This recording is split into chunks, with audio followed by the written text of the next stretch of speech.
एक बार फिर से आप सभी हजरात का आपके अपने ही चैनल वाई ऑनलाइन पर खैर मकदम करते हैं। दोस्तों, आज हम बात करने वाले हैं उर्दू अनुवादक जो बिहार में जो भी विद्यार्थी या स्टूडेंट इंटर या बीए कर चुके हैं या मौलवी पास हैं, जिनका इंटर में 100 नंबर उर्दू था, वो इस एग्ज़ाम को देने के लिए एलिजिबल है। इसमें 1955 सीट है। अब बहुत अच्छा है, ना बीएड करना है ना डीएलएड करना है, डायरेक्ट आप हिंदी से उर्दू, उर्दू से हिंदी। अगर आपका स्ट्रॉन्ग है, अब थोड़ा सा हमारे साथ आप जुड़े रहें। हम आपको बताएंगे इसको, जब इसकी नोटिफिकेशन आ जाएगी तो कौन सा किताब पढ़ना है इसके लिए और बेस्ट होगा, वो हम आपको लास्ट में बताएंगे। तब तक आप उर्दू से हिंदी वर्ड मीनिंग आप कंप्लीट कीजिए, उसे स्ट्रॉन्ग कीजिए, क्योंकि अनुवादक में ज़्यादातर यही पूछा जाता है। ठीक है, कवायद तो मैं करा ही रहा हूँ, साथ में इस पे ज़्यादा फोकस कीजिए, क्योंकि इससे ज़्यादा क्वेश्चन पूछे जाते हैं। ठीक है, तो चलिए शुरू करते हैं। क्लास नंबर हमारा ये 18 है।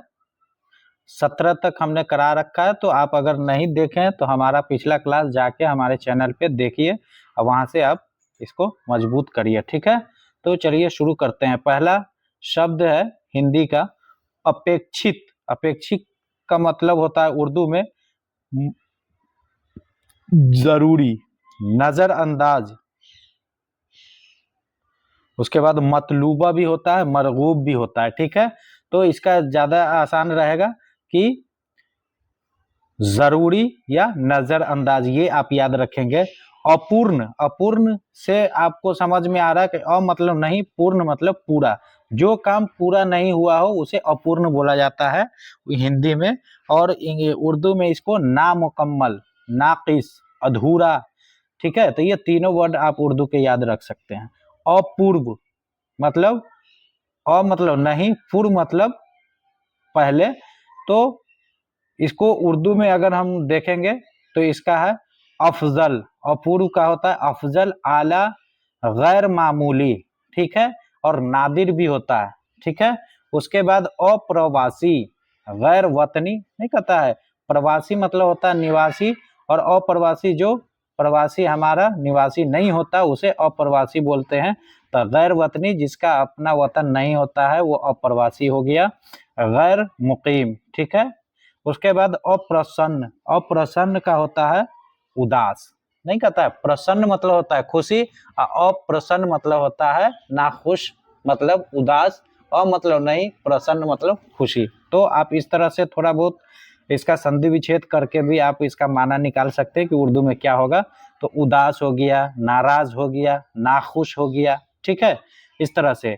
अपृष्ट, अपृष्ट, अ मतलब नहीं, पृष्ठ मतलब होता है वर्क। तो देखिए इसको हम जरा देखते हैं उर्दू में क्या है। गैर इस्तिफसार शुदा, बगैर पूछा हुआ। अपृष्ठ मतलब बगैर पूछा हुआ, बगैर दरियाफ्त किया हुआ, अपृष्ठ। ठीक है, उसके बाद है इसको अगला देखते हैं। अप्रसन्न चित्त मतलब बद दिल, आजाद दह दिल। ठीक है, उसके बाद है अप्रसन्नता। अप्रसन्नता का होता है नाखुशी, बिल्कुल नाराजगी। अ मतलब नहीं, प्रसन्नता मतलब खुशी, नाराजगी रंजीदगी। मगमूम उदासी, आजादगी। उसके बाद इताब, ये भी होता है। ठीक है, अप्राप्य। अप्राप्य का मतलब होता है नायाब, मफकूद। उसके बाद दुश्वार, अभ्र। अभ्र का होता है बादल, अभ्र। ठीक है, अभद्र होता है मतलब जलील, नीच। जो अभद्र व्यवहार होता है, जो उसका स्वभाव अभद्र होता है, उसे जलील बोला जाता है। किसी के साथ अभद्र कर दिया मतलब उसे जलील कर दिया। बदतमीजी व्यवहार नहीं होता है, तो अभद्र व्यवहार नहीं करना चाहिए, तो उसी को कहता है बदतमीजी, जलील। उसके बाद होता है मुहज्जिब, रजील भी इसे बोलते हैं अभद्र को। ठीक है, तो इसे जलील, नीच, गैर गैर मुहज्जब, ये याद रखिएगा, मुहज्जब के साथ गैर लगाना है, गैर मुहज्जब, मुहज्जब मतलब होता है अच्छा, और गैर मुहज्जब अभद्र, ठीक है। रजील भी होता है। अभय, अभय का होता है निडर, ठीक है। अ मतलब नहीं, अभय मतलब होता है डर, जिसके पास कोई डर ना हो उसे निडर बोलते हैं। बेखौफ भी बोलते हैं। बिल्कुल आसान आपको हम समझा रहे हैं, आप देखते रहिए हमारा वीडियो, आप देखिएगा ना, हिंदी से उर्दू, उर्दू से हिंदी, आपका बिल्कुल स्ट्रांग हो जाएगा। और एक बारी नहीं, 2 बारी लगा के देखते रहिएगा, ठीक है। अभ्यर्थन, अभ्यर्थन का होता है खैर मकदम। अभ्यर्थन एहतराम भी होता है, कोई आता है तो नहीं करते हैं, अभ्यर्थन करते हैं, उसका खैर मकदम एहतराम। अभ्यस्त होता है माहिर मशाक, किसी काम में अभ्यस्त हो जाना। खूगर, तजर्बाकार, ठीक है। अभ्यस्त किसी काम में खूब माहिर हो जाता है उसे अभ्यस्त बोला जाता है हिंदी में, और तजर्बाकार भी बोला जाता है, ठीक है, उर्दू में। अब देखते हैं अभ्युत्थान, उरूज, नमूद, आगाज, खुशहाली। अभ्युत्थान का मतलब होता है खुशहाली, आसूदगी, तरक्की भी होता है। अभ्युदय क्या होता है, पैदा होना। अभय, अभ्युदय, उदय होता है पैदा होना, तुलु होना, ठीक है। उरूज तरक्की। अभाव का मतलब होता है कमी, बिल्कुल याद रखिएगा। गायब, अभाव मतलब नहीं है, मौजूद नहीं है। फ़क़दान कमी, देखिए कमी लिखा हुआ है ना, तो इस तरह से आप जो है ना इसको मश्क करिएगा, 1 बार 2 बार इसको पढ़िएगा, तो आपको देखिए एक हिंदी से कई उर्दू होते हैं, तो ये इस तरह से आप इसको मश्क करिए। अभी पहले इसको मश्क करिए, मजबूत कीजिए, इससे आपको इसका ट्रांसलेशन करना आसान हो जाएगा, क्योंकि वर्ड उर्दू से हिंदी आपको स्ट्रांग रहेगा ना, तो आप ट्रांसलेट भी कर पाएंगे। कई क्वेश्चन अभी लोग को देख रहे हैं कि क्वेश्चन पे क्वेश्चन कराया जा रहा है, उसमें ज्यादा टाइम लग रहा है, ठीक है। तो आप पहले स्ट्रांग कीजिए वर्ड मीनिंग को, वर्ड पावर स्ट्रांग होगा तो आप सब कुछ खुद ही करना सीख लेंगे, ठीक है। अभिनय, अभिनय का होता है अदाकारी, अभिनय नहीं होता है, अब अदाकारी। अमल, जज्बात निगारी, जज्बात निगारी। नकल, अभिनय का होता है नकल। अभिनेता, अदाकार। नक्काल, एक्टर को बोला जाता है। अभिप्राय मतलब किसी चीज से नहीं कहता इससे अभी क्या अभिप्राय, आप क्या जानते हैं इसके बारे में, ठीक है। गरज, ताल्लुक।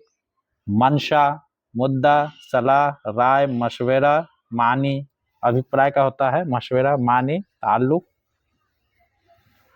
मतलब याद रखिए। अभिभावक का होता है गार्जियन, ठीक है। अभिभावक नहीं होता है, किसी का अभिभावक नहीं बताता स्कूल में बच्चे को कि अपने अभिभावक को लेकर आओ, ठीक है। तो अभिभावक का मतलब होता है गार्जियन, ठीक है। मुहाफिज, हमला आवर, ठीक है। सरप्रस्त भी बोला जाता है, पसंदीदा, सरप्रस्त याद रखिएगा, मुहाफिज याद रख सकते हैं, गार्जियन याद रखते हैं, ठीक है। उसके बाद अभिभाषक, वकील, तर्जुमान बोला जाता है इसे, ठीक है। अभिभाषक को वकील या तर्जुमान। अभिभाषण, खुतबा, नहीं कहता खुतबा दिया, तो अभिभाषण को खुतबा बोला जाता है। उसके बाद तकरीर, बोलना, ये सब होता है। अभिमत मतलब होता है ख्याल, राय, ख्वाहिश, क्या अभिमत है आपका, ठीक है, सलाह, ठीक है। अभिमान का मतलब होता है घमंड, याद रखिएगा। कोई कहता मुझे बहुत अभिमान है, उस पे बहुत अभिमान था, तो घमंड, किसी पे घमंड होना, अभिमान होना, ठीक है। तकब्बुर, फख्र, गुरूर, ये सब इसका उर्दू तर्जुमा है। अभिमुख का मतलब होता है बालिश, बाल मशाबा, बाल मुशाबा, रूबरू। अभिमुख का मतलब होता है रूबरू, आमने सामने, इसको याद रखिएगा। अभियंता का मतलब होता है इंजीनियर। उसके बाद अभियंत्रण का होता है इंजीनियरिंग, अभियंता इंजीनियर, अभियंत्रण इंजीनियरिंग। इस तरह से आज का हमारा ये टॉपिक खत्म होता है। मिलेंगे अगले क्लास में, तब तक के लिए खुदा हाफिज।